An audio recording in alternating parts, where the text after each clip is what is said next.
you've just said it. I come from a big home as well. And if you look at identical twins, that's the beauty of Allah. They're identical to look at. They may even sound the same, but their personalities are different. So, for me, my understanding is that, personality is part of your biology as well as your environment.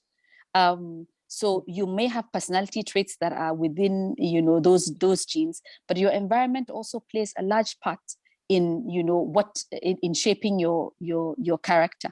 But it doesn't mean that because you have a predisposition to a certain character trait, that which we would consider not very good, that it's automatic because you have the predisposition. No, you can now be mindful so that you can stretch and begin to choose and practice other traits for yourself. So you're born in the same house, you have the same parents, but you are different.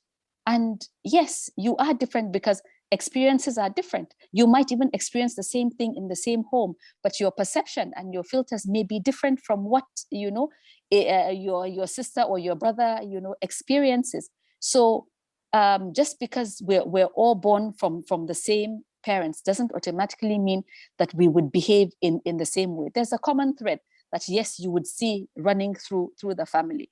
And to be able to, I think, deal with that, I believe empathy, as I said, plays a very, very important role. So I'm not like you, I don't necessarily think like you, but I have extended myself to try and understand why you're thinking in that way, why you're doing what it is that you're doing, so that, I can become more tolerant. I can become more patient. I can become more loving towards you.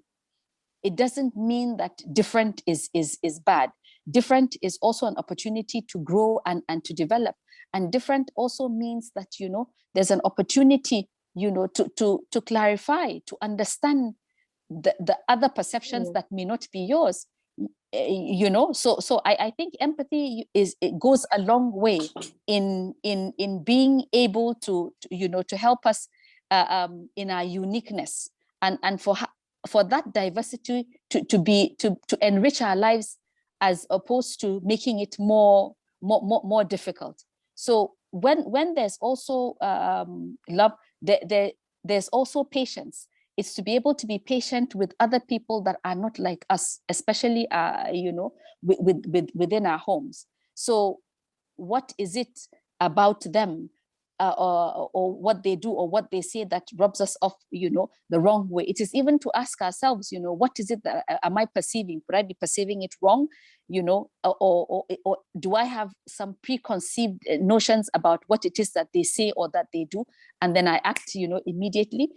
Sometimes we get hijacked by our amygdala, by our feelings, and we react, instead of taking a moment to just think that, okay, so perhaps this is not, they didn't quite mean it like this. So I say to my children that, whatever I say or do, remember that I'm coming from a place of love. It might not feel loving to you, it might not seem loving to you, but this is where I'm coming from. So give me the uzr, give me the benefit of the doubt that, I'm not doing things to intentionally or deliberately, hurt you. So by you being open to me, in that way, having an open mind, then we can be able to come to some kind of understanding of each other, instead of it being negative and horrible and difficult.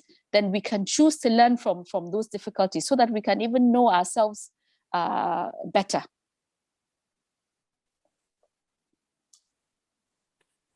Thank you so much for that. I think you've definitely shared a lot.